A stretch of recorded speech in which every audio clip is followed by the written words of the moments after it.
Chrysler.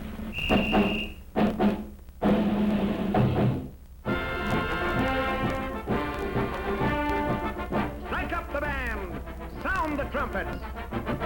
Slide those trombones. Blow, you big bass horns. Beat those drums. Chrysler dealers and salesmen, this is it. Here comes the parade. Your parade. For years, you've had the best engineered car in America. Now, for 1953, you'll have the most beautiful Chrysler ever designed, creating a stunning new mood in highway fashion. The whole world will soon be saying, wow! All this, and beauty, too. But before we get into our preview of the beauty parade, let's have a 1-minute review. Here's a situation I think a lot of you will recognize. It's Bill Sellers, Chrysler salesman, just back from a demonstration to Mr. and Mrs. Fred Jones.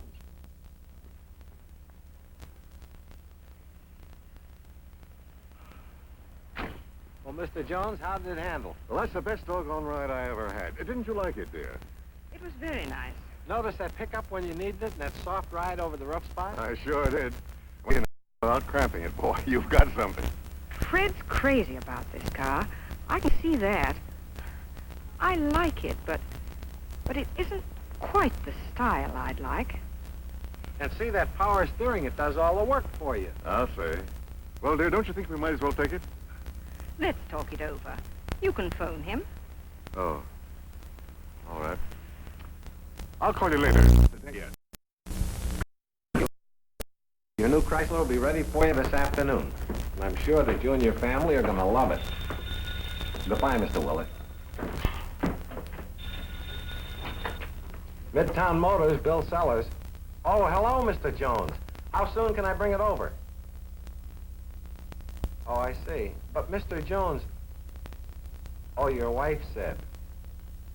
Sure. Later, maybe, huh? Well, thanks for calling. Tough luck. You're telling me? Oh, well, you're still selling your share, aren't you? Oh, I do all right. But when someone comes along and all they want is style... You don't mean they do without performance and comfort, just for style. Oh, no? Did you ever see a fat woman fight her way into a tight girdle? I see what you mean. Well, some people put up with cramping themselves into a car like that and sit with their knees up under their chins if they think the outside looks sufficiently unusual or stylish. Well, for all who will do that, think how they'll go for the last word in real beauty, style, and distinction, when now you can offer it to them in the most comfortable, greatest performing, finest engineered car in America. You mean the new Chrysler? That's what I'm waiting to see. That's what the whole world is waiting to see.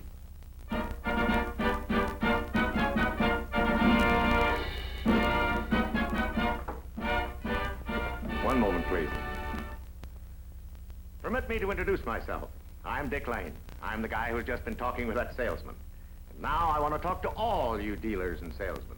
And best of all, I want to show you the new queen of the beauty parade, the most beautiful Chrysler ever designed. All right, boys, open the curtain. Basic beauty comes from beauty of line. That's why I want your first glimpse of the 1953 Chrysler to be of its lines of beauty, grace, and flow. As seen in its breathtaking silhouette, the Chrysler New Yorker. Beauty with good taste. Beauty that is distinctive. For the sake of comparison, we'll superimpose a silhouette of the 1952 New Yorker over the new one. You can see where the new Chrysler is lower overall, more gracefully proportioned, like a bird in flight. To give you a further idea of the change in the shape of the doors, here's how they look in the 1952 car. And here is how they look in the new Chrysler. Notice the new door in the rear for greater vision. You're going to see more of the car in a minute. But even in outline, you can see this is no facelifting job. In everything that has to do with appearance, the 1953 Chrysler is a new car. For several years we've gone along without any major changes. But this year we started fresh. And remember, this is the work of 3,000 Chrysler engineers, recognized as the leading engineering group in the industry, working toward a double goal: to give you distinctive beauty in the best of taste, and yet not sacrifice any of the mechanical superiorities, the famous Chrysler ride, comfort, and performance you already have. And now for some of the new features you wanted to see, and I can hardly wait to tell you about.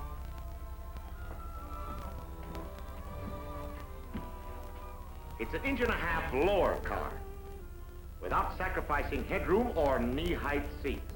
The silhouette helps show you how the new one-piece curved windshield becomes a part of the sweeping flow line. In detail, it's like this. Not only the curve, but the angle in relation to the driver's eyes is scientifically designed and installed to minimize distortion. Yes, you see, you were seeing the view through the new curved one-piece windshield. And as we roll along, notice how that sweeping glass and the narrow A-posts at each side give you the feeling that you're riding practically out of doors. Not only can you see where you're going, but where you've been. The new wraparound clear-back window, whether looked out of direct or through the rear view mirror, gives you an equally unobstructed view to the rear. The new rear door. Chryslers have been noted for the ease with which you can get in and out. No shoehorns needed. But here is an instance where redesigning for beauty actually increases comfort. Notice the new door handles, streamlined. But the interesting part, you don't push this way, you don't twist down when you really want it to come toward you.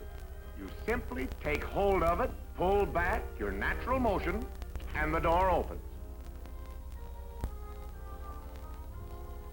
The new rear fenders are 25% longer and blend into the uninterrupted line of the body from the front grille to the rear bumper. In the four-door sedans, they form part of the rear door. The new rear deck is wider, viewed from either the side or rear. Almost full car width. The trunk has a new lock. No handle for thieves to get a piece of pipe on and twist open. The bottom tip of the V forms a recessed lift. And look at that new and larger baggage compartment. From outside to outside. The equivalent of 6 extra bushels of room. Note the new outboard hinges at the sides where they won't press into the baggage. While we're round back here, let's note the new taillight design. See how it becomes part of the fender. Not swelled up and sticking out like a sore thumb, but like a beautiful jewel in a perfect setting. Last year's popular feature has been retained. The automatic backup lights as an extra part of the tail lights. This year, we have a new location for the gas filler cap. It no longer mars the fender design or streaks it with overflow gas. And it is several feet nearer the hose when you're forced to drive up to the left side of a pump. And what about chrome? We use it generously, where it belongs. The massive grille gives the front end the appearance of ruggedness and irresistible power. The single gleaming speed line back along the body, with the stone shield contoured to the rear fender, heightens the illusion of swift flight. It even looks like a streak of lightning. All in all, the amount of chrome we put on the new Chrysler is the amount recommended by fashion experts for good taste. Now, before we get into the interiors, I want to give you an idea of the richness of the material, the new beauty and variety of the combinations. And to tell us about them, here is Miss Jerry Cameron, Hollywood stylist. Miss Cameron. Thank you, Dick. Hello there. It's a pleasure to talk about the new beauty and style sensation in automobiles, the new Chrysler. You can see here a world of fashion in fabric variety and color range that go into these new cars. Sophisticated broadcloths in harmonizing double tones and lustrous single tones. Exciting plaids and gleaming leathers. Now let's see how some of these combine to make really stunning interiors. This is the New Yorker four-door. Here is one of the many enchanting combinations available. 2 tones of green. One is light and fresh as a spring garden. The other dark as the deepest recesses of a forest glen. The New Yorker Club Coupe. Again, for many combinations, we find this radiant meeting of blue, dark as the ocean's depths, and gray, sparkling as seagulls in the sun, in finest broadcloth, wearing its accessories like jewels. The Newport, in the new cinnamon brown leather and beige plaid, dazzling leather trim to gorgeous lattice-tailored fabric. Just a hint of many combinations that are new in the Newport.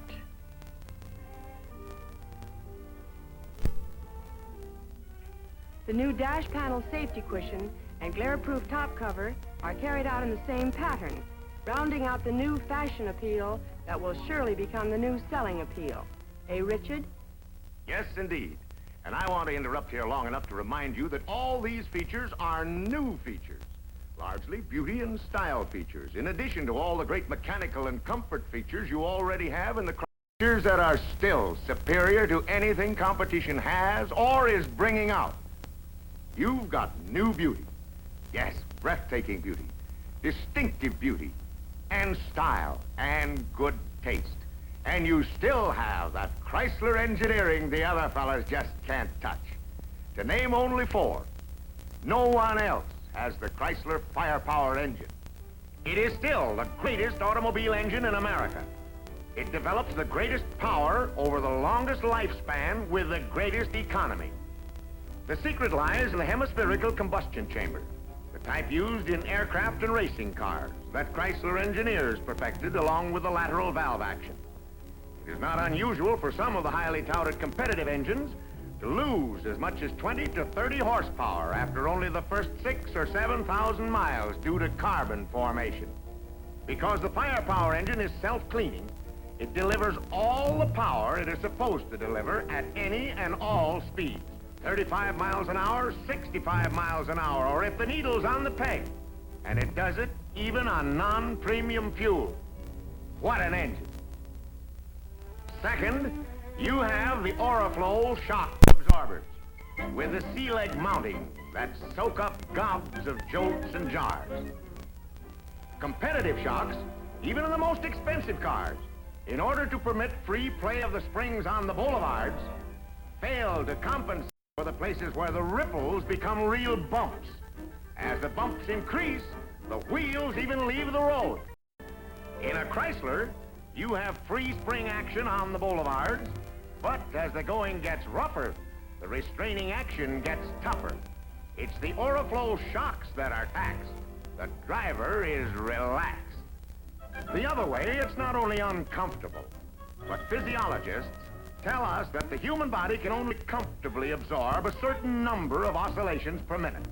More than that result in fatigue, eye strain, backache, and so forth. The Chrysler Oriflow ride causes the human body to oscillate about as much as sitting at home in a rocking chair. Thirdly, you have Chrysler Power Brakes. The trend to faster cars has greatly multiplied the braking effort required to stop a car safely. Yet the only stopping power other cars have is a pressure the driver can apply with his foot.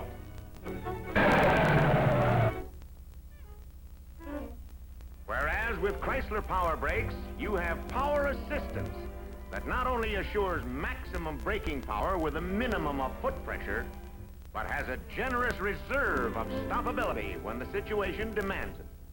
And number four, you have Chrysler Power Steering. Now, don't let anyone confuse this with the part-time power steering put out by competition, where the driver has to give the wheel a 3 to 7 pounds of pull first before the hydraulic assistant deigns to take notice. Not this off again, on again, now you have it, now you don't sort of a thing. But with Chrysler, who gave the world power steering in the first place, you have 450 pounds of hydraulic pressure holding your front wheel steady in sand or rough spots or in case of a blowout. Your power assistance is constant, instant, and always the same. That is why you retain the true feel of the steering wheel, because you always know what to expect. Now, let's see how it works in real life. Of course, we don't recommend steering with one finger, but this young lady shows you it can be done. The wheel turns that easily, but still in perfect control. I have by no means finished with the list of the new features in the new Chrysler, and I don't think I will. You'll soon be seeing them for yourselves. Things like the new wheel cover, the new parking light and directional signal, new contour windshield wipers, the new gear shift indicator design, and so forth. Instead, for my last couple of minutes, I just want to talk to you like a Dutch uncle. I want we should stop a minute and take stock. Just how we stack up against competition. Now, I'm going to call a spade, and a Buick. And that goes for Oldsmobile, Pontiac, Mercury, and Lincoln. And most of all, Cadillac. Why most of all? Well, in the first place, we all know Cadillac is a great automobile. When you've got something on Cadillac, you've got it on the rest of your competition double. And gentlemen, you've got several things on Cadillac. Let's take a look at our animation screen. Let's go back a few years. Remember when cars looked like that? Then someone decided they should shorten the wheelbase, push down the top, and pull out the ends. Well, maybe we'd better admit, on the outside it is a prettier car. But the old copybooks used to say, handsome is as handsome does. And if you want to use a car, you have to get in it. Of course, now the seats were too high, so they lowered them. As anyone knows, the lower the seat, the more leg room you need in front of it. But about that time, they wanted a long, flat trunk. With the result that since then, a lot of people have been sitting on the end of their spines, just so they could have a nice trunk. And who rides in a trunk? The baggage. And who cares whether the baggage is comfortable or not? Next, they wanted a still more slanting windshield and rear window. That moved the windshield in, right in front of the driver's nose, and put the sun in his lap. I want you to contrast this sketch with the silhouette of the new Chrysler. I want you to see we've found a way to give our passengers low lines, beautiful lines, but still with chair-height seats and oceans of legroom and headroom besides. Let me ask you, have you ridden in a Cadillac lately? Well, I wish every one of you would go out and borrow one. Get a good one, their premium car, the Fleetwood. Sit behind the wheel with your knees drawn up. Try to lean back and stretch out and see over the steering wheel at the same time. Notice how the closeness of the windshield and the way it's slanted lets the sun's rays beat down on your legs and reflect off the shiny cowl into your eyes. Blink your eyes against the glare and the distortion of the glass. Feel that warm air drawn in over the engine, especially in the summertime, in contrast to the cool, fresh air drawn into your Chrysler through the cowl ventilator. You think I'm exaggerating? I didn't believe it myself until just before we were shooting this picture. I went out and took a ride in both cars. And I can tell you from my own experience the remarkable difference in the Chrysler Oriflow ride. The thrilling feel of that firepower engine, the superiority of the power brakes, and the full-time power steering.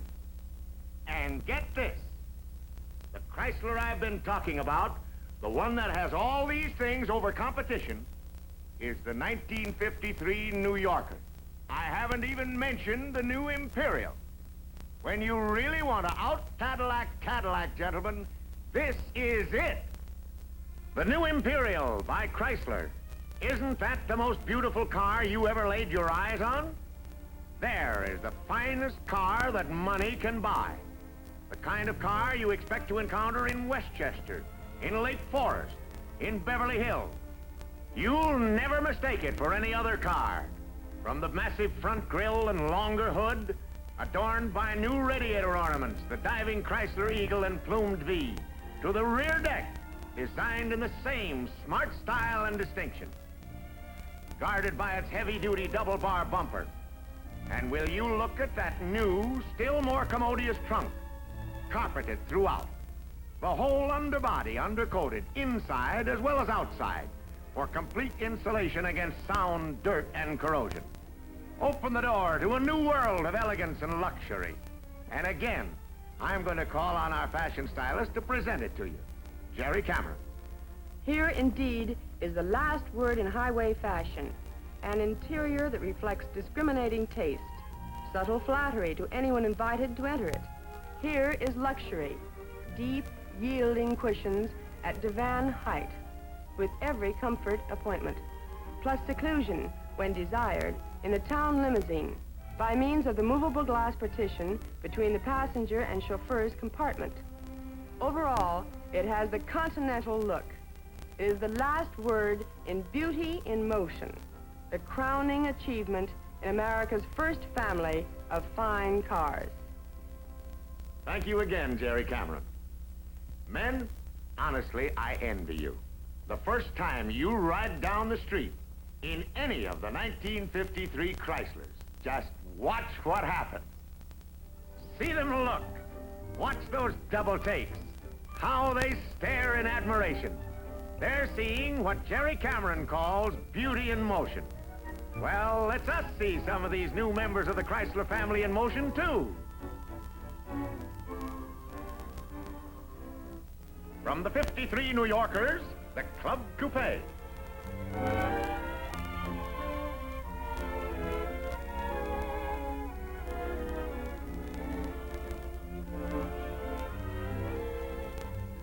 The classy New Yorker Newport.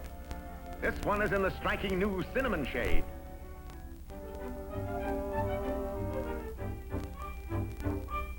The New Yorker four-door.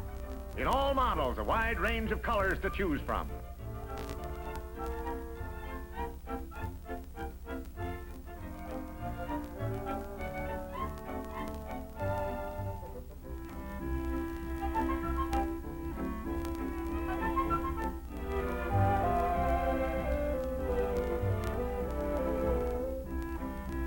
The new six-passenger Imperial by Chrysler.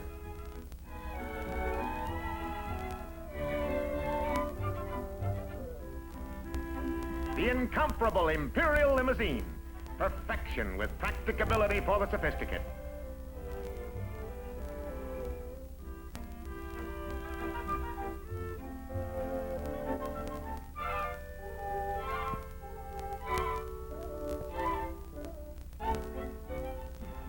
Here are some of these 1953 Chrysler beauties on parade.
When you drive up someplace where your type of prospects are gathered and you park the new Chrysler, notice what happens then.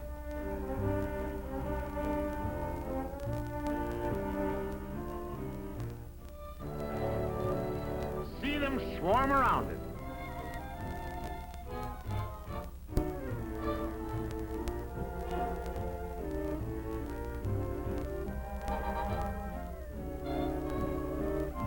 Uh-oh, here are the Joneses again. The prospects the dealer was trying to sell at the beginning of the picture. Oh, look, Fred. There's the kind of car I want. Come on. Yes, sir. That's the kind the Joneses have been waiting for.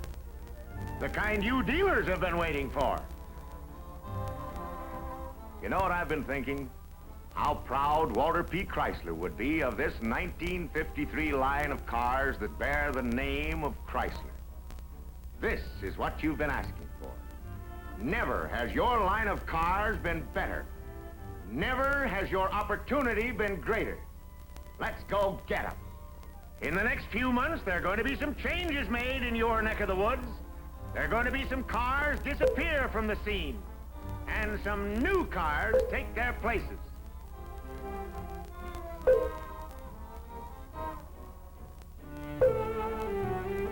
That's what will soon be happening. The word is already getting around. Things are starting to roll in the automotive world, and the things that are rolling are Chryslers.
They wonderful?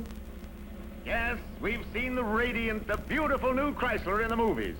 Now let's see it in person. Here it is.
Mr. DiPaolo. Must have been a year since you've been to see us. Yes, it has been, Jessie, and you haven't changed a bit. That's what you said last year and the year before, but I always like to hear it. Are you going to write another article about Plymouth, Mr. DiPaolo? Yep, that's why I'm here. I'm going to drive one of the new cars today. Excuse me, I have a call.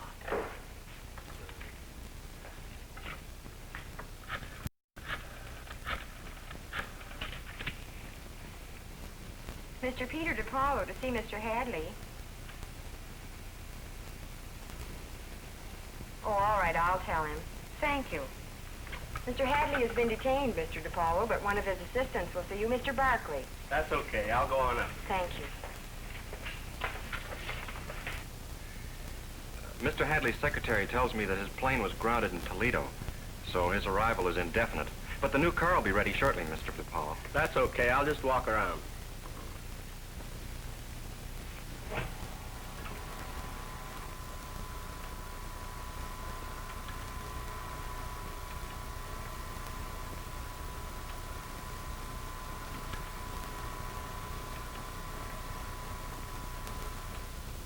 Are you interested in engines, Mr. DePaulo? Well, yes, I suppose I am. Well, then, you sit over here, and I'll tell you all about it. Well, all right, Mr. Barkley, you're very kind. Oh, not at all, not at all. I'm glad to do it. An engineer doesn't often have a chance to talk to a layman like this. Now, there's one point that I want to make very clear, just in case you aren't aware of it. Chrysler Corporation engines, from the very beginning, from way back in 1924, have always been recognized for their extremely high efficiency. And when I say recognized, I don't mean just by our engineers. I mean by engineers of other companies and the general public. Now, I don't want to give you much history, Mr. DePaulo, but I would like to point out just a few of the Chrysler Corporation developments. Things that you take for granted today, but they help to explain why Chrysler Corporation engines have always been ahead. For instance, Plymouth was the first car with floating power engine mountings. And that means quieter operation, longer life. We also developed the high compression economy engine. And today, the Plymouth engine has a compression ratio of 7-to-1 with 97 horsepower. Our engineers developed aluminum pistons, too. Plymouth uses 4 rings, and the top one is chrome plated for much longer life. Our cars were the first to have oil filters, and today, it's a micronic oil filter that keeps small, gritty particles from getting to the bearings and other engine parts. We were the first to have air cleaners, too, and it has a continual oil bath that guarantees clean air entering the engine. We've got a 45-ampere generator, and with that and the automatic choke, you can always be sure of easy starting and efficient engine operation during warm-up. This year, we've got a 6-blade fan. Cuts down fan noise and increases the rate of cooling. Then take the chain camshaft drive, which is a mechanical feature of great merit, lending itself to silence of operation. That's what I mean, Mr. DePaulo. Chrysler engineering has always been sound. We started out in the right basis, and through the years there's been continuous improvement. Nobody has ever questioned the superiority of Chrysler-designed engines. This is our president, Mr. Mansfield. Mr. DePaulo. Yes, we've met, Barkley. Hello, Pete. Just heard you were here to see Hadley. Sit down a moment. Yes, Jack. I was at the press showing of the 1953 models, and Newt Hadley said he let me drive one of the new cars this afternoon. So I heard, and that's the most convincing way to find out what we've really got this year. Well, that's what I decided after listening to all the claims they made yesterday. You seem to have exploded an old theory, and I'd like to find out. You'll have your chance, Pete. The car will be ready any minute now. They're installing a transcribing machine so you can dictate notes as you drive. And also an impactograph, which will make a record of the smooth ride, even on the roughest roads. Say, you must really believe what you've got this year. You will too, Pete. But what do you think of what you've seen so far? Well, as Mr. Barkley here says, you've always had an outstanding engine. And now you've got a body that I think will be regarded as the most beautiful on the road. If on top of all that, your ride is all you say it is, well, I'd like to find out. Well, we can't ask for anything more than that, Pete. Excuse me, Mr. Mansfield. Yes? Mr. DePaulo's car's ready now. Thank you. Well, Pete, it's been awfully nice seeing you. Thanks, Jack. Let me know what you think of that new car now. You bet I will. If you don't mind, Mr. DePaulo, I'd like to ask a favor. Why, sure. My little nephew is just crazy about race drivers, and I wonder if you'd give me your autograph for him. I'd be very happy to. Have you something to write on? I certainly have. He gave me this picture of you. He collects them. Oh, fine. I haven't seen that one for a long time.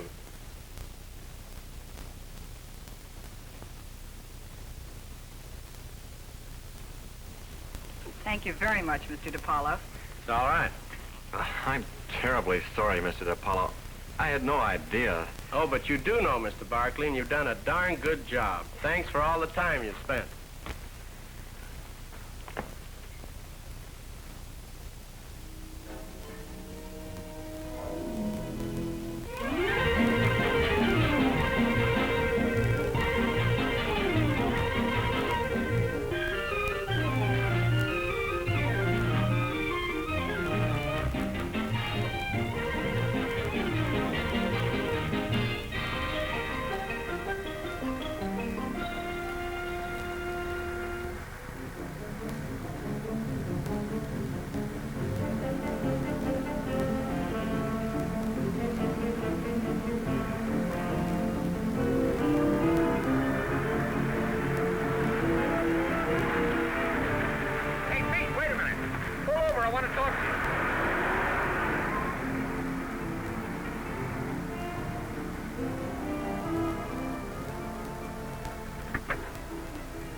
Pete, you old rascal, you. I haven't seen you since... When was it we got together last in Indianapolis? Gosh, Ben, I think it was the year that George Robeson won. That was 1946. Yeah, that's right. That's right, Pete. And I see you're a still feature writer for the news service. Saw your byline this morning. Sure. What else could I do after all these years? Jack Mansfield said I'd find you out here today. So that's it. That's the new Plymouth. Yes, sir, that's it. Well, I see what they mean now. They're still using the same name, but any other resemblance is purely coincidental. Remember me, Mr. DiPaolo? Well, I should. 6 years ago, Indianapolis.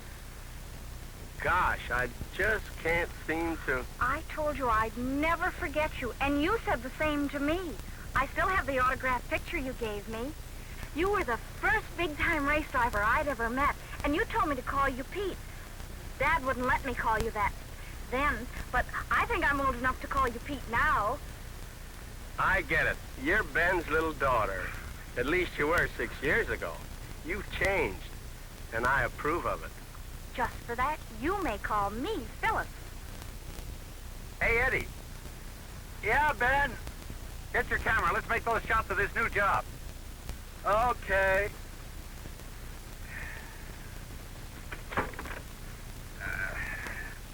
I don't know about that, Ben.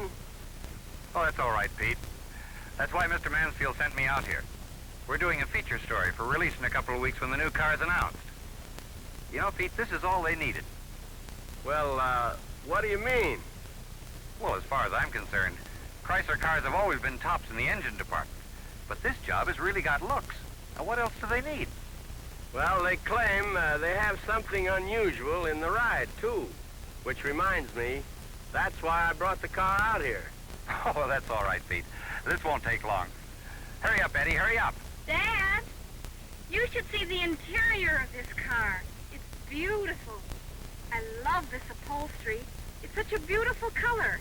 It harmonizes with the body color. Yes, that's something new this year. They've given a lot of thought to color harmony. And the front door panels. The upper sections blend with the upholstery. And the color of the lower sections is a very smart contrast. This is a nice touch, too. Everything about this car has a feeling of good taste. I'm still having trouble believing what I see. There's another thing about these door panels, Phyllis. They'll stay beautiful because they're made of vinyl plastic. Easy to keep clean, hard to scuff, and weatherproof. The armrests are trimmed in vinyl plastic, too.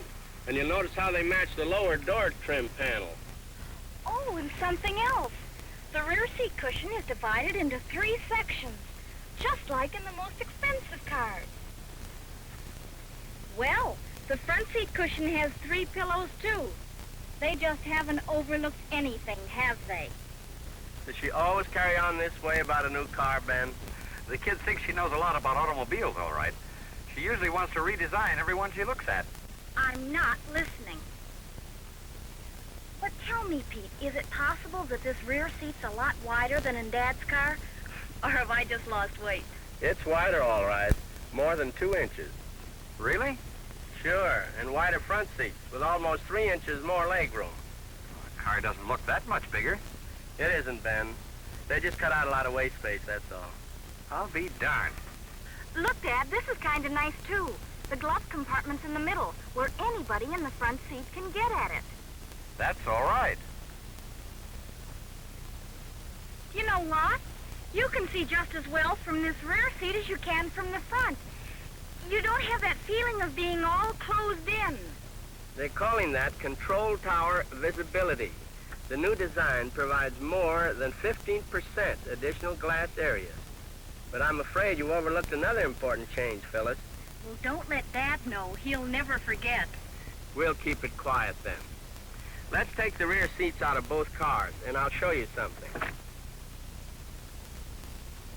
But here's the story. The 1952 rear seat tapers off towards the back. Uh-huh. This means, of course, that the springs are pretty thin in the back of the cushion. But the 1953 rear cushion here, full springs all the way back. It's a full depth cushion, as comfortable at the back as it is in the middle and the front. How in the world do they manage that, Pete? It's the new frame design, Ben. It runs flat much further back. It used to rise gradually towards the rear, so that the back seat had to taper. But now, in the 53s, they have a sharp kick-up just ahead of the rear axle, so that gives more space for full-depth springs for the back seats. Okay, Ben. You ready, Eddie? Yeah. Well, this is what I want. I want comparative shots of both cars. Now, first,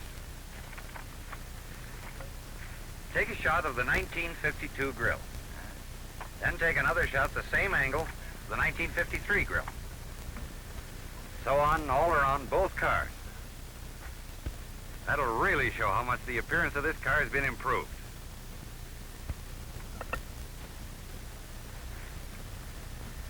Okay? Yeah, that ought to do it, Eddie. Let's make it. Okay, that's the 52 grill. Now let's get the same angle on the 53 grill. I better make some notes. Strong, simple lines. Uncluttered. Center grill bar adds to appearance of car's width. Lines of center bar continued into the fenders. Enamel the same color as the body. So is the lower grill bar. All right, now let's go a little higher on the 52 job. Yeah, that'll do for the 52. Get the same shot of the 53 car, Eddie. Uh-huh. Lines more gently rounded. Hood slopes smoothly into fenders. That adds to the appearance of more width, too. So does the one-piece hood, because there's no center line to break it up. Just the new hood ornament that goes back about a third of the distance to the windshield. Now move up to the windshield of my car, Eddie. Yeah, that'll catch it. That's what I want, Eddie. Now the same thing for 53. Uh-huh. That's what I thought. This one-piece curved windshield gives you a feeling of more width, too.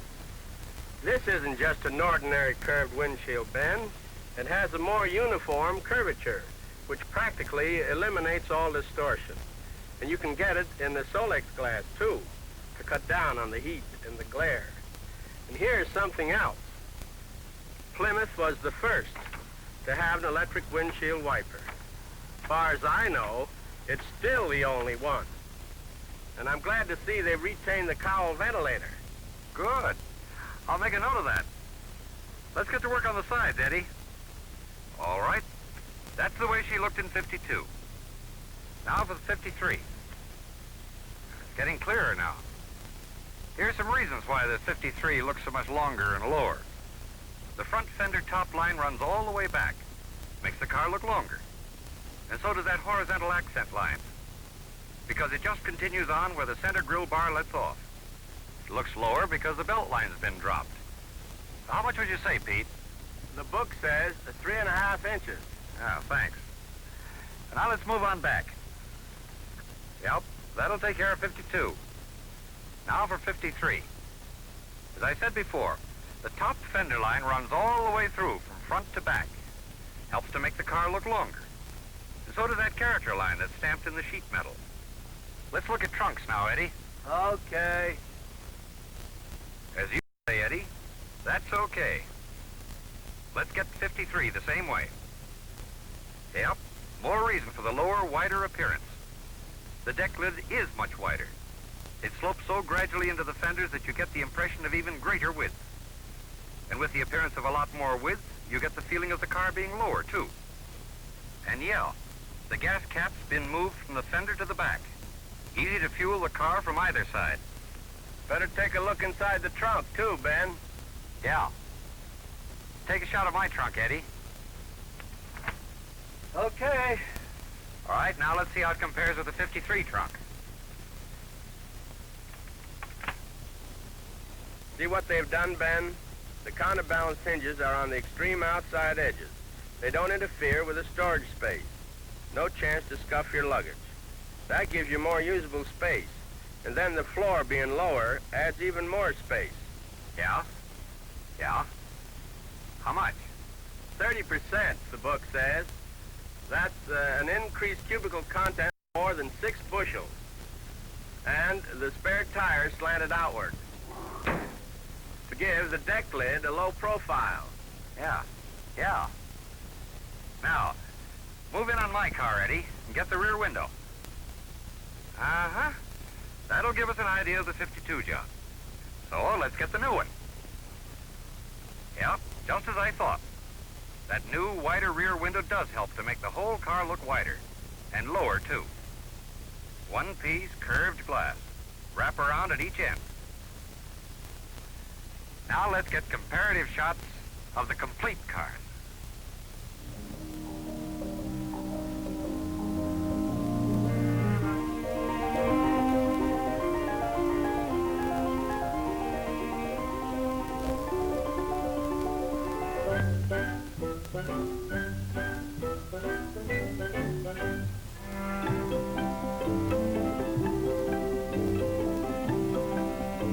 It sure looks lower and wider and longer, but is it, Pete? Deceptive, isn't it? Well, It has more headroom in the front, and the same as 52 in the rear. The front seat is as wide as last year's, but the rear seat is even wider. They retained the chair height seats, but added more legroom to the front. all right, but how about the overall dimension? It says here it's 3/4 of an inch lower, 1/2 inch narrower, and 4 3/4 of an inch less overhang. Well, how can that be? It looks bigger, but it isn't. That doesn't make sense, Pete. It's all in the new design, Ben. They've cut out all the waste space to make more room for the passengers and the luggage. You get it? The new slope of the hood makes for better visibility for the driver, too. Easier handling. That's right. And without the fender bulge, to make the rear seat wider. Get it now, Ben? Well, I get everything except one. With this shorter wheelbase, how can I get a smoother ride? We've always been told that it's... That's what I'd like to know, too, Ben. But they say it's a matter of the entirely new type of suspension. Well, they gotta prove it to me. Me, too. What do you say, Ben? You put this impactograph in your 52 job and follow me over the same road. Then we'll compare the records and see what's what. Impactograph. What does it do? It records every car jolt on that tape. With one in your car and one in mine, then we can see how they stack up against each other. It's a deal. It's a deal, all right, if I can ride with Pete. Then it is a deal.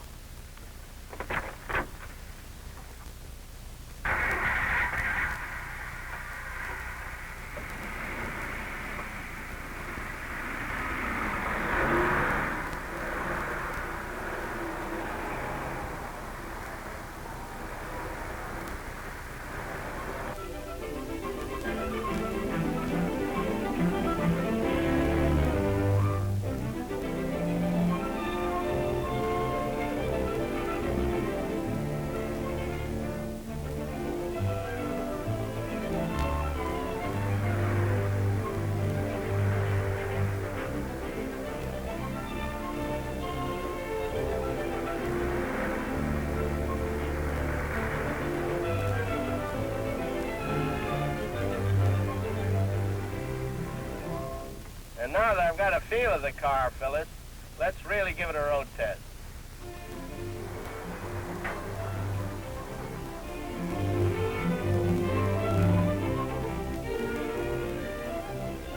We're now coming into a rather rough road. I'll take it at first at 35, and then hit it up to between 60 and 70.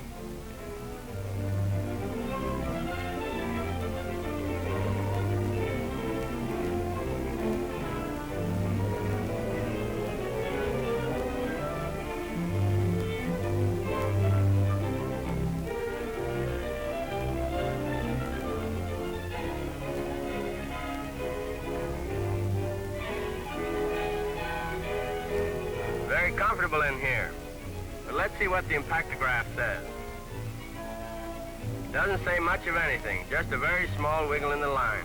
This must be due in part to the new, softer rear springs. They're wider this year, and they're only 5 leaves instead of 7. This takes up more of the road shock and the springs themselves, with less friction because there are fewer leaves. Wonder how Ben's getting along.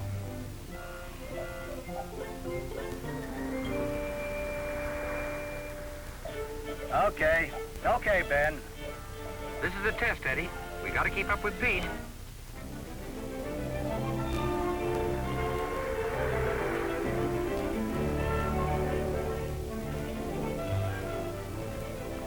Now we're going into a pretty good curve on a sandy road. I'll take it at about 55. The rear wheels are hugging the road very well. I have a feeling of complete control. This car is very steady on the curves, a high degree of stability. This is what Hadley, the chief engineer, told me yesterday. It's because of the new non-parallel control arm arrangement for the front suspension. It resists the outward tilt. That's normal on turns. Normal because of centrifugal action. Some of the stability comes from the new rear springs, too. They allow less twist because they're splayed. That is, they're closer together at the forward end. Look, boys, one finger. We're going to try much the same thing now, only tougher, in a continuous circle on deep sand.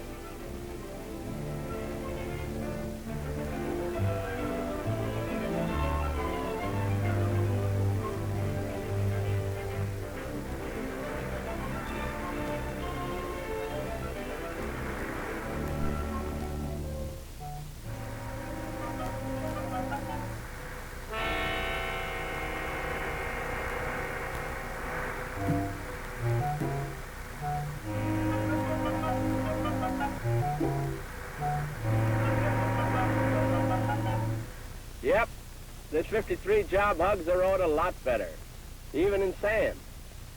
It has a shorter turning radius, too. Now, let's check on something else.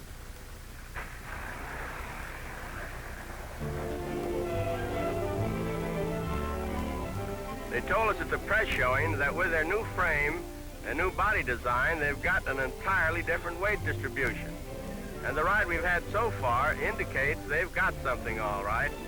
Now on this rough stretch, let's check it for pitch.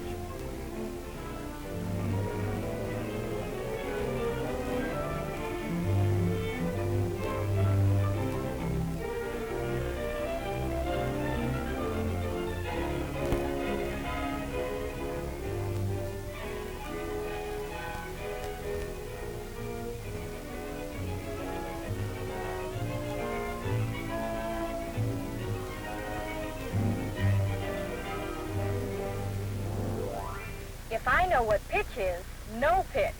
If there was, I didn't feel it. What does impactograph say? He says so, too. What do you think? Beginning to think they've got something. Well, nobody asks me, but I'm sure they've got something. Now what? Let's see if we can find a washboard road. A what? You'll see.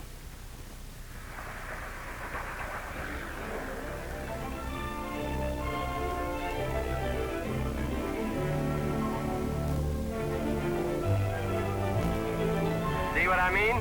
I see it, but I hardly feel it. And it barely shows on the impactograph. I'm not surprised at that, not anymore.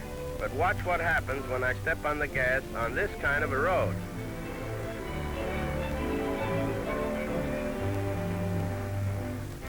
Do you notice any chatter? Only what's coming from you. I'm talking about rear wheel hop. Do you notice any at all?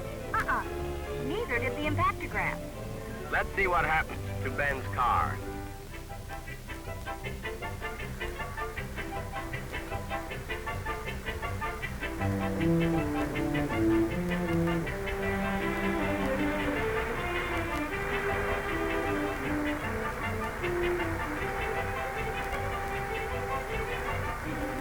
Yep, there is a difference this year.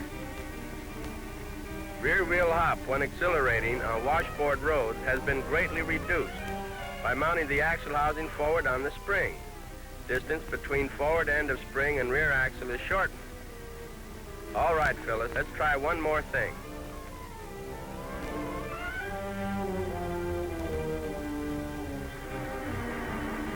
We are now getting a pretty smooth ride over a very rough road. There aren't many cars I'd try this with, particularly at this speed. But this test does indicate a lot less road shock and much less driver fatigue under any conditions. This is due to the additional jounce space provided for all wheels. Greater spring travel is possible before the limit bumpers engage. There's much more freedom from bottoming, and even when it does bottom, there's no kick.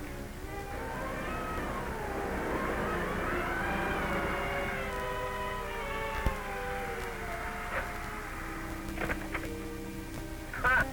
Your pappy's taking it easy, and I don't blame him.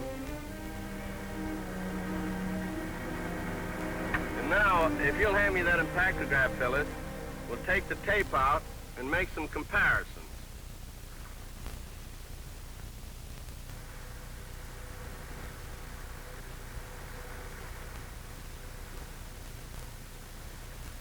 This is our story, Ben, in black and white wiggle.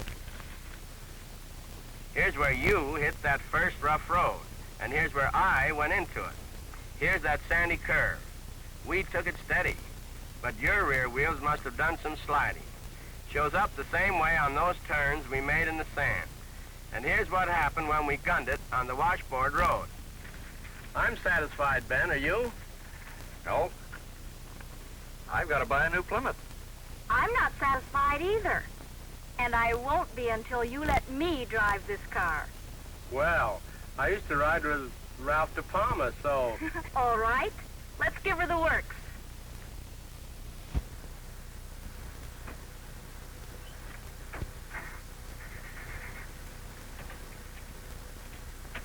We shall have music wherever we go.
satisfied now?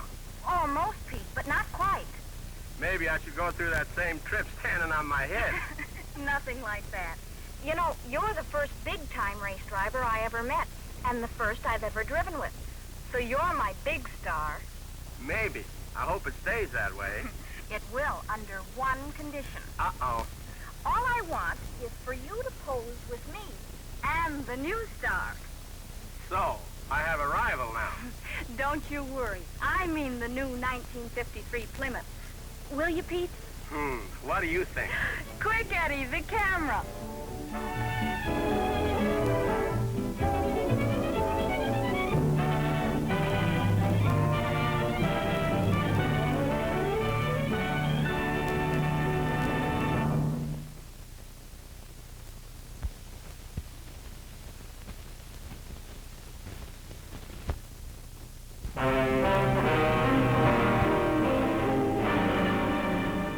New stars on the horizon.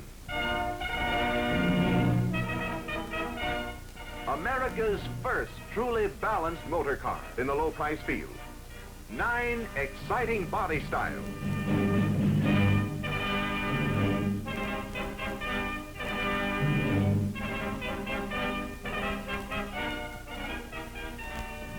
Plymouth, builder of great cars for 2 generations.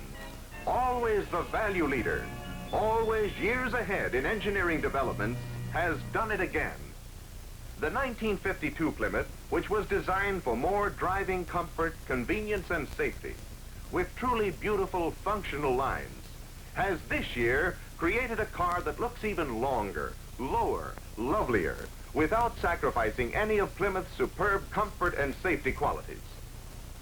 The head-on view, which in 1952 looked massive, solid, safe, this year has been lowered to a sleek, smooth, streamlined appearance. The rear of the car, which has always conveyed the look of sturdiness and stability, now provides an impression of wider, lower styling in the modern manner without losing this feeling. Yes, this year, Plymouth has produced a truly magnificent car that provides outstanding performance and design that is years ahead.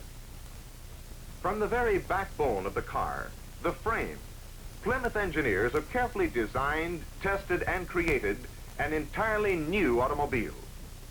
This new frame design permits lower overall car height and greater use of passenger compartment space. And this new frame helps the car resist the twisting forces of road shock. Plymouth's new chassis is one of the many reasons why this great new car is better handling, easier riding.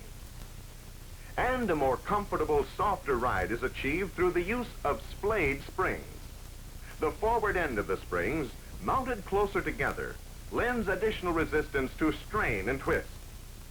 Yes, the new Plymouth car not only adds to its established greatness, but it provides a new concept of automobile quality and value. And in 1953, Plymouth includes a model for every taste in 2 magnificent lines. The Cambridge, setting the pace for value with a full measure of quality at a moderate price. And the Cranbrook, a premium quality car with luxury never before found in the low price field. Yes, these are the 2 lines, the Cambridge and the Cranbrook, that will provide the motoring public with more pleasure, more dependability, and more satisfaction. And now for a full dress parade of Plymouth beauties, a complete line of models for everyone, a car to fit every taste, every desire, every budget.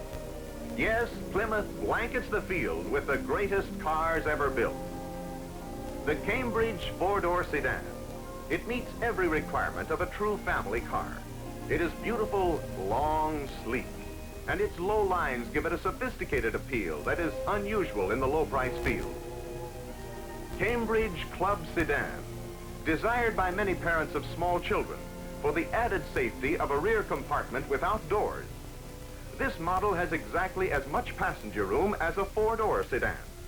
It is distinctive from, and should not be confused with, a Club Coupe. And in all two-door models, Plymouth is this year introducing a new great convenience feature, the Easy Exit Seat, providing greater rear seat accessibility. The front seat, rather than being split down the center, is divided on a 1/3, 2/3 basis. This means the passenger sitting beside the driver merely has to move over slightly, and rear seat passengers can get in and out of the car easily, without disturbing or cramping the front seat passengers in the slightest. And this great new idea has been incorporated into all Plymouth two-door models this year. Furthermore, this wonderful new car seat design lends added safety, more peace of mind to parents of small children, because at sudden stops, the old type split seat used to swing forward, creating an ever-present sense of danger for parents. But Plymouth's new seat design means a more wonderful sense of security, because there is no danger of the seat pitching forward unexpectedly. And two, 3 adult passengers can ride on this new seat without one passenger having to straddle an awkward, uncomfortable break in the seat. The Cambridge Business Coupe combines smart-looking transportation with practical utility. It provides the businessman with more comfort and greater convenience. And when it is not being used for business, it becomes a smooth-riding, smart-looking club coupe with the optional rear seat unit. Versatility is the word for this car. The rear seat flips out easily, quickly, to provide more cargo space for the busy salesman. Yes, this greater luggage area will appeal to businessmen everywhere. All the trunk space can be utilized for luggage, cargo space, sample cases, because the spare tire is easily removed and fastened in the rear compartment. This is the type of usefulness that every businessman can well appreciate. Everybody's favorite, the Cambridge Suburban, cargo carrier, sports car, and general utility wagon. Here, indeed, is the distinguishing mark of successful suburban living.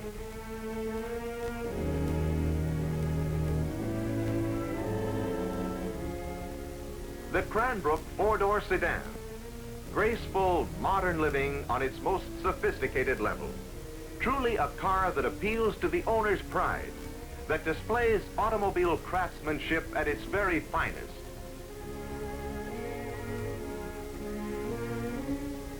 The Cranbrook Club Coupe, smart, attractive, good-looking. It provides a maximum of roominess and a compact appearance.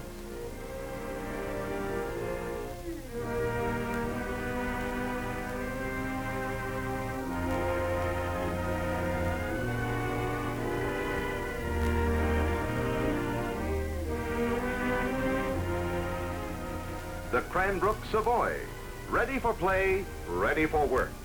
Here is one of the most versatile cars on the road, America's sweetheart of the highway. It is as rugged as it is graceful, as smart as it is dependable. It's a suburban show-off and a city slicker combined in one.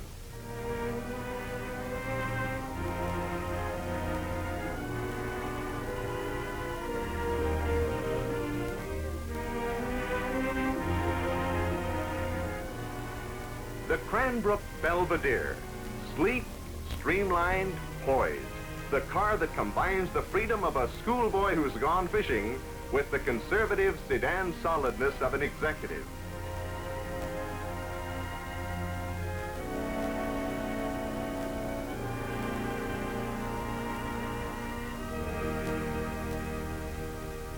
The Cranbrook Convertible, the most beautiful car on the road.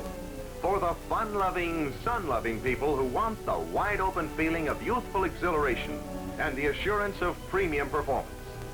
This is a true American beauty.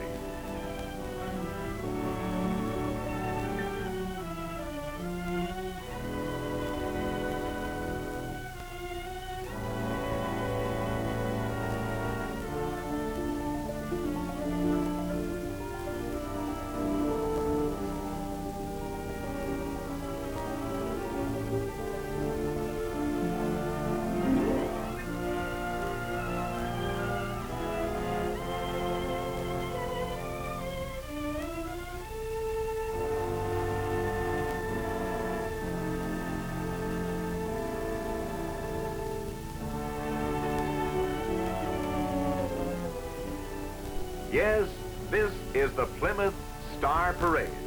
2 complete lines. From the Cambridge Business Coupe to the Cranbrook Convertible, Plymouth provides the most exciting automobile news of this year or any year. Plymouth's great range of magnificent automobiles provides the right car to suit the most discriminating buyer, to meet the needs of everyone. Yes, Plymouth, the star of the year, because it's the car of the year. Made by Plymouth, and Plymouth builds great cars.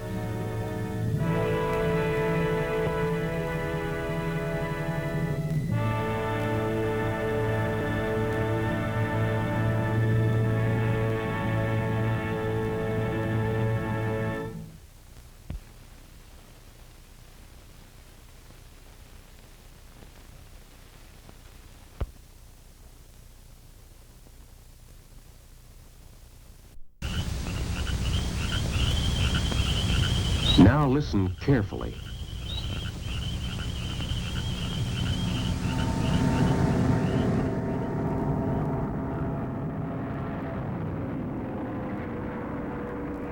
Around the track, around the clock, 24 hours of every day, every month, and every season. This is part of the big test.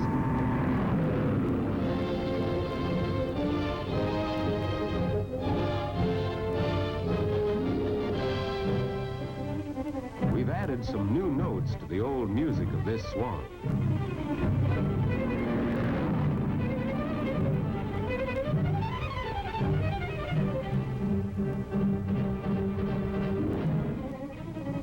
Our music is the music that horsepower makes when you test it to see how good it really is.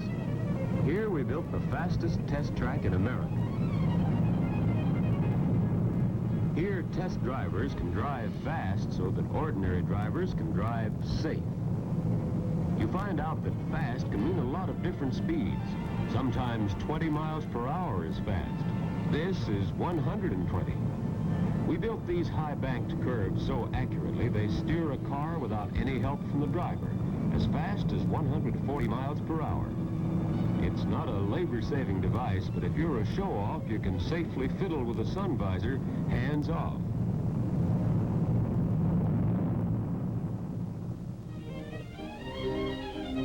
We put this big white bracelet of concrete in the center of 4,000 acres of the ruggedest real estate in Michigan. We built straightaway roads for testing brakes and acceleration. And then we ringed the oval with a dirt road, a rock-strewn country road to test endurance. We made a sand pit. To get to the bottom of this business, you have to go through 2 feet of loose sand, and that's farther than the wheels of a car can reach. The answer, keep moving. The purpose of the pit is to test the strength of the drivetrain, which means everything that connects the engine to the bucking rear wheels.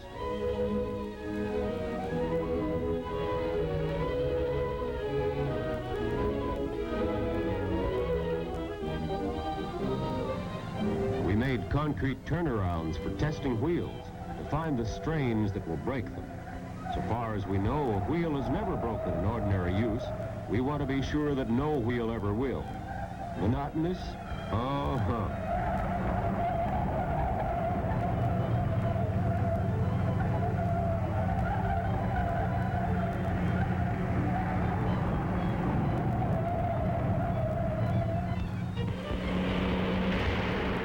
A long, shallow bathtub is not for washing cars, but engines. We want to see what happens to ignition and fuel systems when they're good and wet.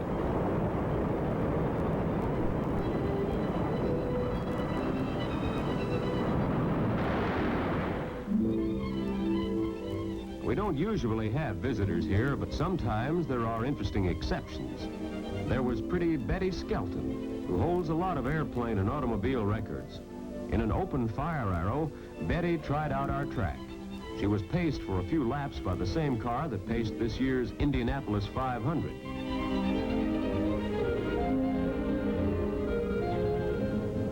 She drove at first with quite a bit of caution, as any good race driver would, getting acquainted with an unfamiliar track. She tried out those mighty 36-degree bank turns. And then, with the feel of the track in her slim hands, she took off. A race driver would say she put her foot right in the carburetor.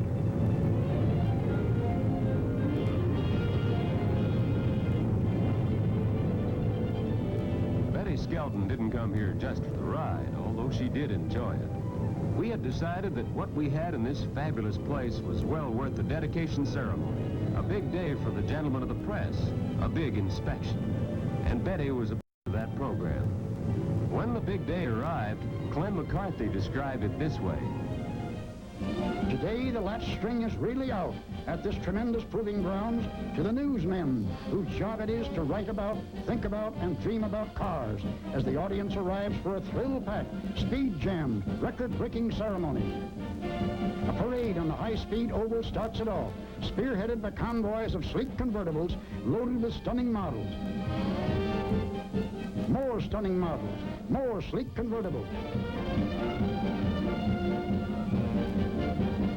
Now for a glimpse of some of tomorrow's glamour on wheels, idea cars, conceived and built to explore new developments in engineering and design. Here are promises for the future, parading past the stand. And there's military precision in this parade of trucks. These are cadet straight lines of rugged strength.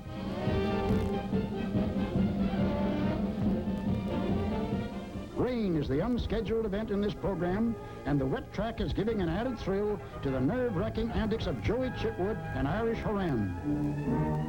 Their driver's motto, if at first you don't crack up, try again, and double this time.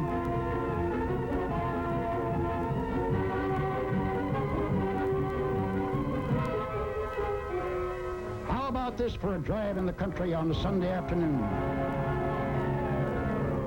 Now for the finale of the thrill show. Smoke and fireworks, and only an inch to spare on either side.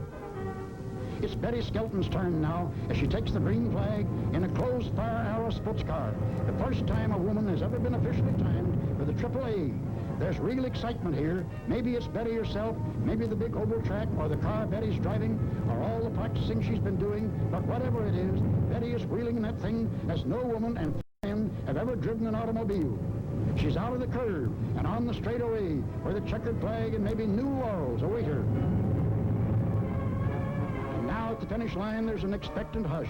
The AAA timers are completing their computations, and the crowd is waiting to hear the speed this tiny little girl rang up. 1 minute, 58 and 1800 seconds for a speed of 143.44 miles per hour.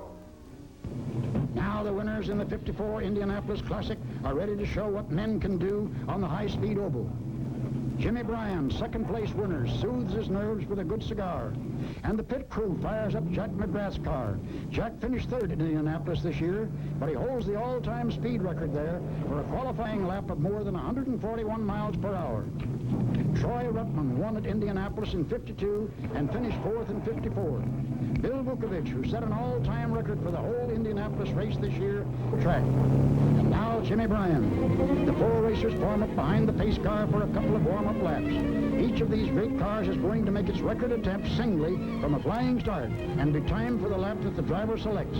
This precise concrete, with its high bank turns, may permit every one of them to keep his foot on the floor for the entire circuit of 4 7/10 miles.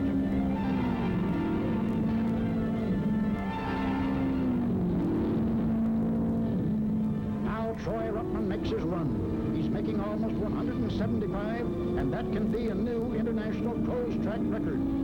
But now it's Jack McGrath and the green flag. He's barreling into the far curve with that lead foot of his hard on the floorboard, and the high-pitched whine of Jack's engine is telling the wise ones that he's doing well.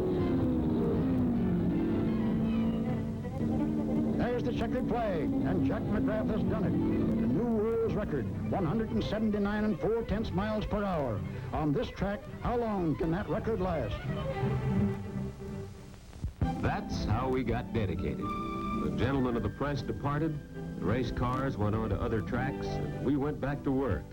Back to what most people mean when they say automobile. Back to testing, retesting, and testing again.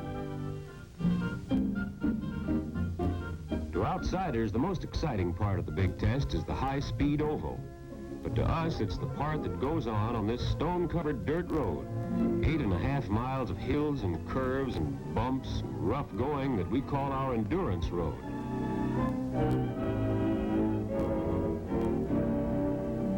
Frankly, this is the world's worst place to drive. As speed goes, we drive it slow, usually about 45 miles per hour, hour after hour, day after day on this road, adds up to the ordinary car's lifetime in a very short while. This is where the big test gives the final answer to the ideas and plans of the engineers at the drafting boards. The idea is to make things better. If something looks good in the blueprint stage, if it looks good in the laboratory, we get a sample to try. We bang it around on the curves, we bounce it over the hills. Maybe it still looks good. Maybe it will be an important part of next year's cars. Maybe it will go back to engineering for some changes. Maybe it will go into the scrap pile. That's the big idea of the big test.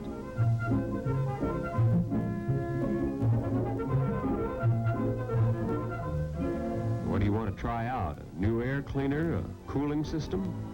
We'll let the engineers who design them know just how much improved they really are after they've eaten dust on the endurance road for a couple of weeks. We don't try to destroy things, we test them. If they're good, we're happy as anybody else.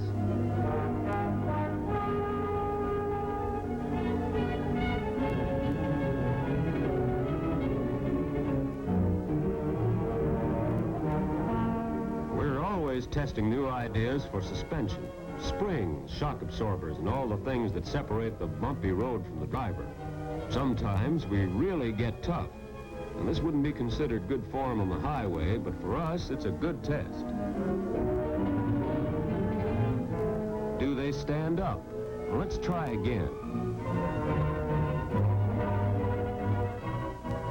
Now let's try another one for a good look in slow motion.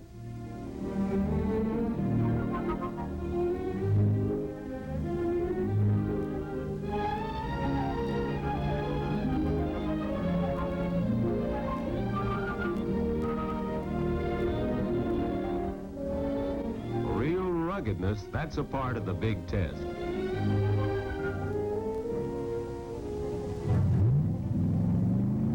Our job is testing, not setting records. Now and then we set a record that will probably stand a long while. It's a regular part of our job to run a car continuously at top speed for hours on end. Not to see how fast it'll go, but how far it will go without trouble. Continuous top speed is the roughest test you can give an engine. So we set out to run this one with the throttle on the floor for 24 consecutive hours, from 10 a.m. one day until 10 a.m. the next. We stopped only for fuel and tire changes.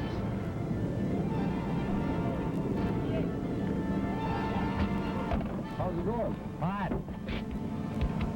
Watch yourself, Dick, coming out of the northwest turn. There's a crosswind coming up. Okie doke. Put your buck up as you fast up.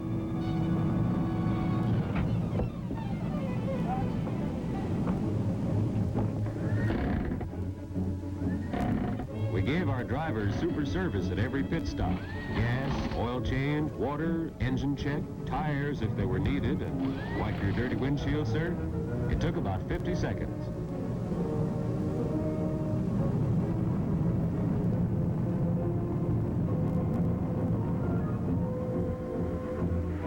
Late in the afternoon of the first day, a rainstorm. But we decided to go on with the test, and we were lucky. The rain cleared. We finished the 24-hour run at an average speed of 118 2/10 miles per hour, including the pit stops. A world's record, 2,836 miles, almost the distance from coast to coast in a single day. So that's the big test. Around the track, around the calendar. Test drivers drive like this so that all drivers can drive safe.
Remember when we used to do that?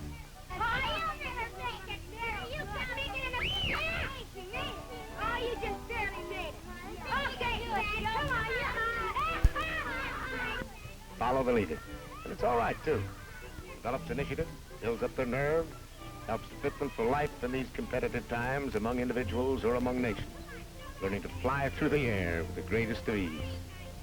Come on, David, you can make it. Sure. Come easy. Come on, it's down. It's easy. Come on, David, you can.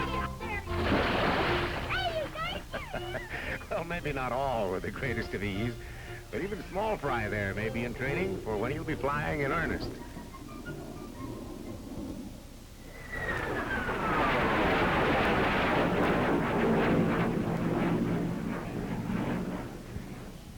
It's one of those jets when our whole national security may be at stake.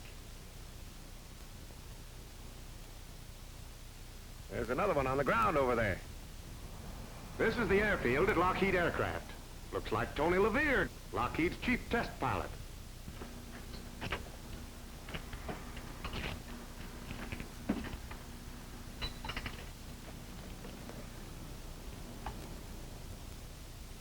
Want to meet the guy who probably has flown farther, faster than any other man who ever lived? Come on over.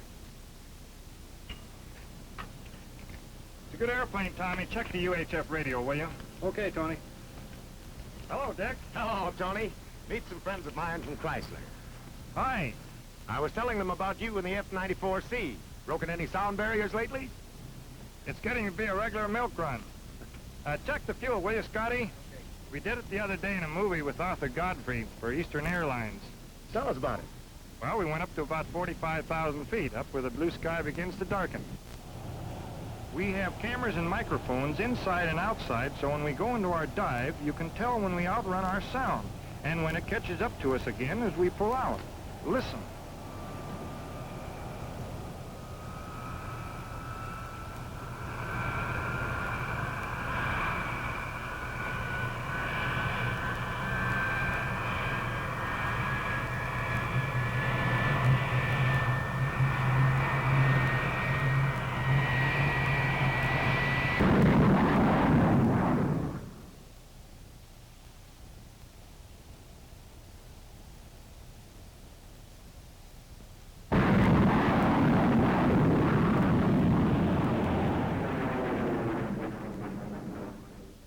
I agree with Godfrey, and you call that a milk run?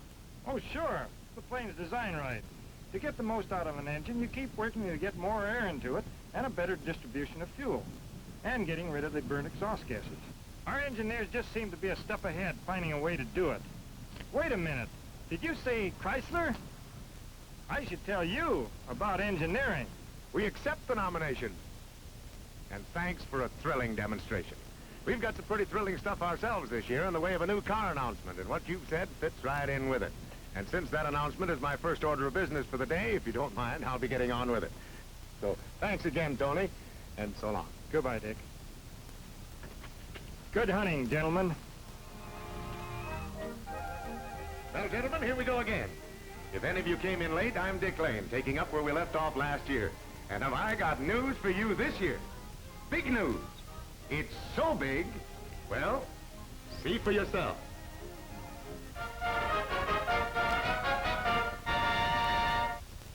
Well, let's face it, fellas, it's bigger than all of us. Just look at those news. Yes, sir, the drought is over. New automatic transmission. If I knew which way was east, we'd all face it and praise Allah. 2 new stepped-up engines. 195 horsepower in the New Yorker. 235 horsepower in the New Yorker Deluxe and Imperials. How about that? If it's horsepower they want, brother, we've got it. New air conditioning. We started some of it this year, and now we can't keep up with the demand. New beauty appeal. Just wait till you see it. And all this on top of and in addition to all the old standby features, still the best on the road, like full-time power steering, power brakes, Oroflow shock absorbers, safety rim wheels, living room comfort, and beauty you can live with. Well, anyway, I know what you want now is to get to the details, so let's go. The new automatic transmission. Now, here's something you dealers have been asking for, and we told you you'd get it as soon as the engineers were satisfied. Well, as you know, those engineers are tougher than, well, they're hard to please. But at last, they're satisfied. And you've got it. Power Flight. Not only the newest in automatic transmissions, but the best automatic transmission in any car. In what ways? It's fully automatic. It has a new smoothness of operation, a wonderful simplicity of construction, and amazingly lightweight. Here's how it operates. Of course, there is no clutch. You start the engine with the selector lever in neutral. And when you're ready to start the car, you simply pull it down to the drive position. 99% of driving is done in that range. And notice how easily it handles. You don't even have to look down at it. Take your eyes off the road. There's a positive stop at both ends of the range. At neutral and at the drive end. When you want to shift into low, you pull it towards you and down to another positive stop. Back into drive or neutral, and again you're in the foolproof range without danger of pulling it out or bumping it out. To reverse, you pull it towards you and up to that positive stop. Diagrammatically, it would look like this. From neutral to drive, back and forth. Note the positive stops. To low or to reverse, or back into drive range with accident-proof, fingertip certainty. The transmission itself, the part under the body the owner will probably never see, is tremendously important. The way Chrysler has simplified it and cut down weight. 110 fewer major parts than touted Hydromatic. Up to 100 pounds less weight. There are cars today that it takes a third of their horsepower to haul around their dead weight. And how does the new transmission work? Like a charm. Simply, smoothly, and you don't have to wear a neck brace. And pick up.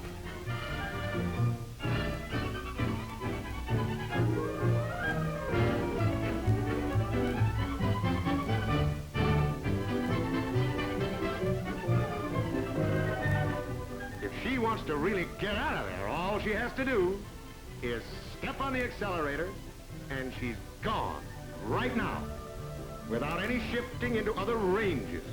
Of course, that's a combination of the new automatic transmission and one of the new stepped-up firepower engines.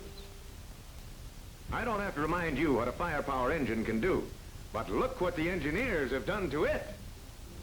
You remember Tony LeVere saying, to get more power out of an engine, you have to get a better distribution of air and fuel through it?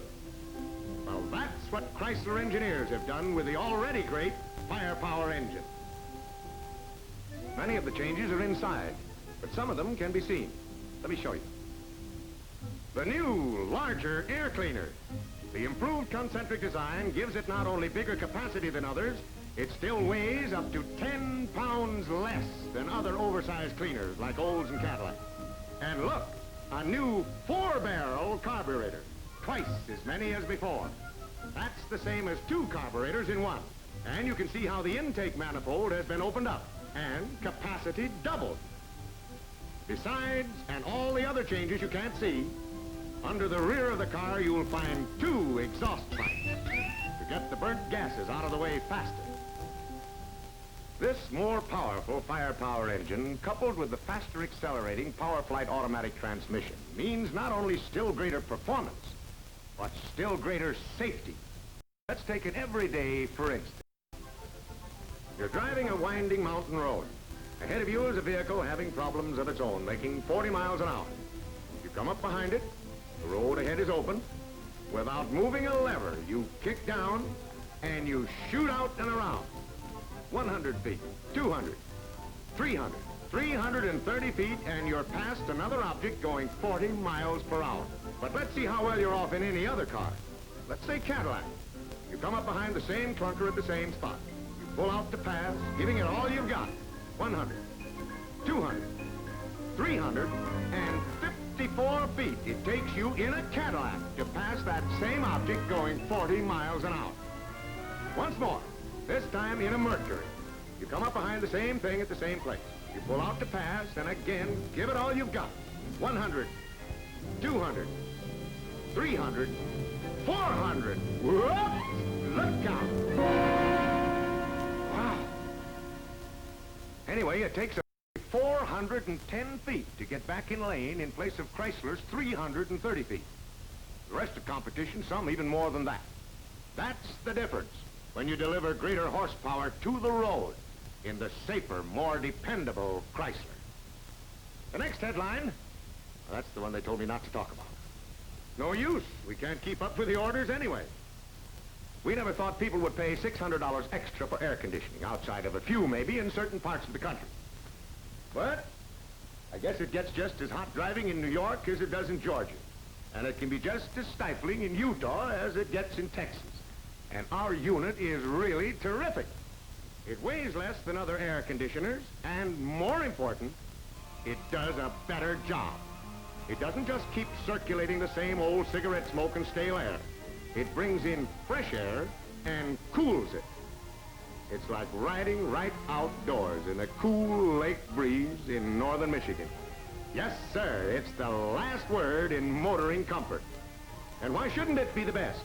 It's Chrysler's Air Temp. Talk about it. Too many people want it now. They'll probably shoot me for what I've said already. But before they do, I'd better start showing you the cars. I'm going to start with the most popular car in the line, the new 1954 Windsor Deluxe. Here's the 6-passenger sedan. Year in and year out, we hold on to more Windsor owners than any other car. One of the things we often hear is, I didn't know you could buy a Chrysler for that money. There's the elegance, taste, and distinction of much higher-priced cars. A man's car that women love to drive, including 4 optional 2-tone interiors. Plenty of people still like the economical 6-cylinder engine, and the Spitfire is still the greatest of them all. Something else the public seems to want, and that is more chrome. And we're going to give it to them, starting with the new massive grille and bumper. We think we've got the most exciting treatment here yet. The new chrome eyebrow of the headlight frame extending out over the light itself is not only an interesting rendition, but it adds that little something to the streamlined effect of the whole front end. A heavier chrome frame houses the tail light assembly, including the popular automatic backup light. A wider stone shield sweeping around the base of the rear door darts back in a speed line along the fender to the rear. The chrome belt molding is not only wider, but its special curved design picks up highlights and makes the trim seem wider still.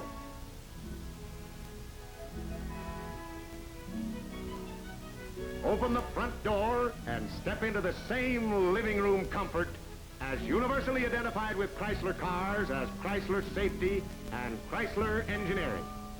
An attractively arranged instrument panel, upholstered with safety pad and glare-proof cowl cover.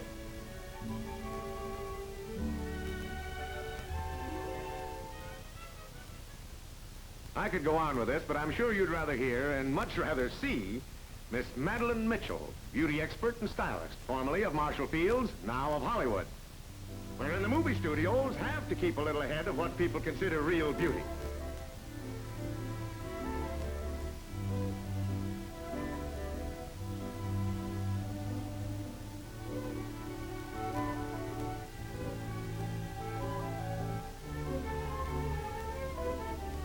Here is Miss Mitchell. Hello. Yes, I've had occasion to look at your new Chryslers. Outside, we think they have plenty of flair, yet distinction of line. Inside, a world of fashion in fabric, variety, color range, and advanced styling detail. What I like about all your interiors, not only the greater variety of richer colors, but they're color-keyed more modishly than ever before. This coming out party each year of America's first family of fine cars is always an exciting event. Dick, may I say something about the New Yorker and the Imperial, too? In a minute. I just want to tie a knot on this Windsor package. Gentlemen, in the new 1954 Windsor, you have a full line. Club Coupe, Newport, convertible, 6-passenger and 8-passenger sedans, and the town and country. Eye-filling, mouth-watering Chryslers. And remember this. A lot of people feel the Windsor is the best buy in cars. It's big, luxurious, good riding, good driving, and still satisfies the motoring needs of an awful lot of people in a reasonable price class. With the new automatic transmission, you shut your eyes and you think you're driving an 8. So let's get out and nudge a bunch of these Buick Supers and Olds 88s and Packard 300s, as well as a raft of the smaller fry. And the Windsor will do it. And now I know you're anxious, as I am, to see the rest of the models. So here's the New Yorker, Club Coupe. You will also have it in the Newport, 6-passenger sedan, 8-passenger sedan, and town and country. Of course, you're stepping up into the firepower class now. 195 horsepower. I want to take a minute to emphasize something about horsepower claims. We know that most of these inflated horsepower figures our friends talk about are just that. Under ideal conditions, they have a hard time getting anywhere near their claims.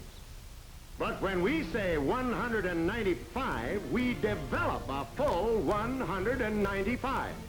Now, with all that power, plus the new automatic transmission, plus Chrysler full-time power steering, we're going to show you something. Let's get off the highway. Now, here's a demonstration. Cutting figure 8s in loose soil. And believe it or not, steering with one finger. The reason he can do that, Chrysler's 450 pounds of hydraulic pressure is working with him full time at his fingertips. But there's still more to see.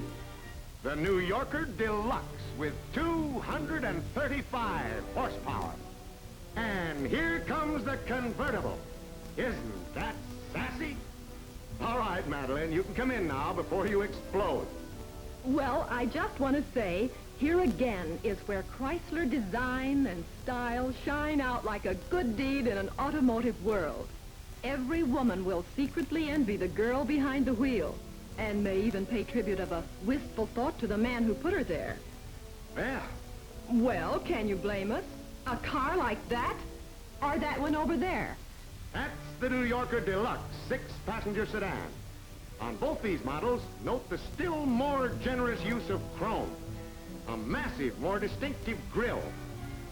A wide front fender stone deflector has been added. The rear fender stone shield has a much greater expanse of chrome. New chrome molding completely around the windows, along with a wider belt molding.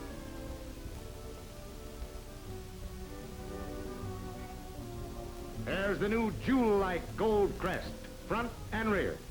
The gold signet on the wheel covers throw out gold reflections among the silver. Gold nameplate on rear fender. And on the rear, of course, that's the view most other motorists will get of the powerful new Chrysler. What I like, Dick, are those stunning interiors. The two-tone broadcloth in a more colorful selection. Oh, I see they have a new treatment of the safety cushion. And added an extra padded roll along the underside of the instrument panel. There's the same gold name inside on satin finished chrome. No matter where you sit, you're proud to be in it and invite your friends in it. It's the nicest thing you have outside of your home. And now, for the last syllable of the last word in handcrafted coachwork and luxurious elegance, I give you the Imperials, here represented by the Custom Imperial 6-passenger sedan and the Custom Imperial Newport. And look at the new chrome on the Imperials. Here is flashing performance, from glamorous interiors to gleaming exteriors. Strength in shining armor. Greatness touched with brilliance. Distinction sprinkled with stardust. Beauty crowned in glory. Perfection dipped in magic. Truly, the finest cars of America has yet produced. Here they come. All the new members we just met. Members of America's first family of fine cars.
Well, there you are, gentlemen. I told you we had big news for you. And remember, the power of leadership is yours with Chrysler. You've seen the new Chrysler on the screen. In a moment, you're going to see it in person. And as Tony LeVere told you, gentlemen, good hunting.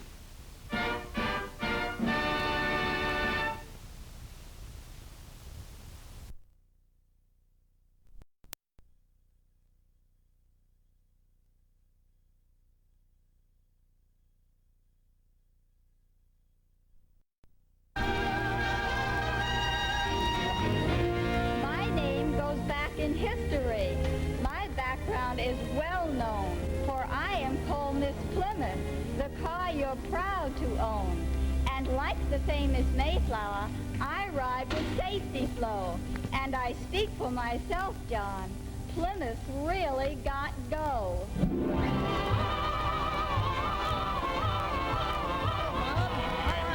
Nice to see you, boy. Good to see you, too. Bob, I'd love to have you meet my friend Ken. This is Mr. Summers. Oh, hello, Ken. How are you? He's the sales manager of the Plymouth division of the Chrysler Corporation. Is that Bob? You've got 3 or 4 outstanding features in this car by this year. Tell me about them, will you? 3 or 4, Ken? We have dozens of them. Oh, This is the beautiful new Plymouth Belvedere that you're looking at here. And you know, Plymouth is the low-price car with 19 of the 20 quality features found in high-price cars. We're very proud of this automobile. Now, I understand there's one thing you do have is a automatic windshield wipers. Is that That's right? They're electric. Roy would be glad to know that, of course. Well, Bob, we have about 8 more stops to make, and I'm sure you'll excuse us if we have to go, won't you?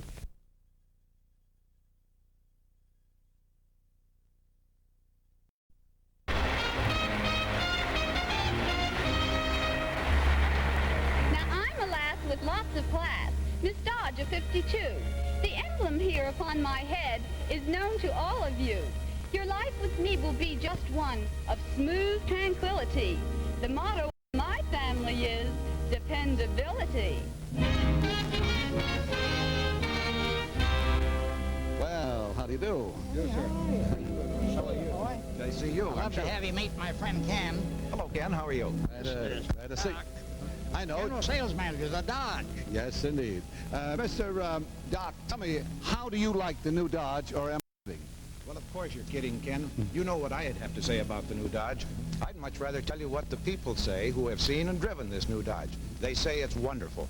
The reason they say that is that they are so thrilled with the value-packed features that are in this new 52 Dodge. Well, Mr. Doc, I want to thank you very much. We got a lot of stops to make, and I wonder if you'd excuse us and let us go on, because I'm glad we had a chance to meet you and see this beautiful car. That's what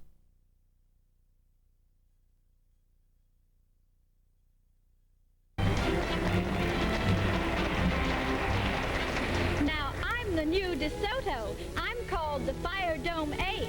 And boys, till you've been out with me, you haven't had a date. I'll really take you places fast, but also safe you'll find me. And when driving, you can steer with just one arm behind me.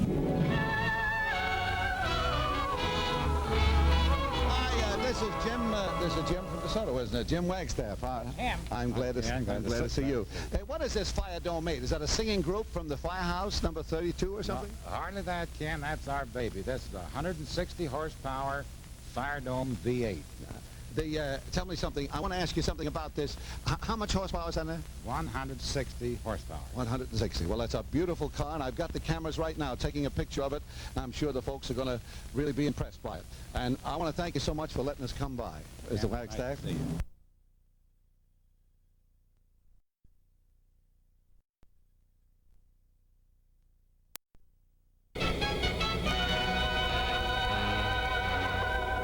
I'm the Chrysler Imperial. I'm called Her Majesty. My power is unlimited.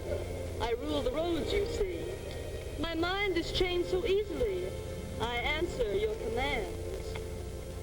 With Chrysler steering, I'm putty in your hands. Well, I see that our young lady represented the Studebaker Imperial, but this is another car, isn't it? Chrysler New Yorker. Chrysler New Yorker. This is Mr. K.T. Keller. And I'm very glad to meet you, I'm sure. I'm glad to meet you. Delighted to be here. Fella, this gives us a little bit of his time. Eh? He's got another problem, though, that takes most all of his time. Is that right? Yeah, that missile you hear about. The missile, the guided missile, that's right. sir. You're working on that too, aren't you? I spend a lot of time on it. Yeah. Tell me, what are some of the Chrysler features? Tell me about them, will you? Well, I've been on that guided missile job. I'm going to introduce you, Ken, to the Vice President of Chrysler, Mr. I'm Quinn. Glad to know you, Mr. Quinn. Tell me about some of these features, will you? And excuse me, boys, for stepping in front of you, won't you? Well, we have a great many. The two that I like is the Chrysler Power Steering and the Chrysler Power Brakes. We have features that could fill a book. This is truly an engineering achievement. It's the finest Chrysler we have yet produced. Well, I certainly appreciate you letting us come by and see this, both of you gentlemen.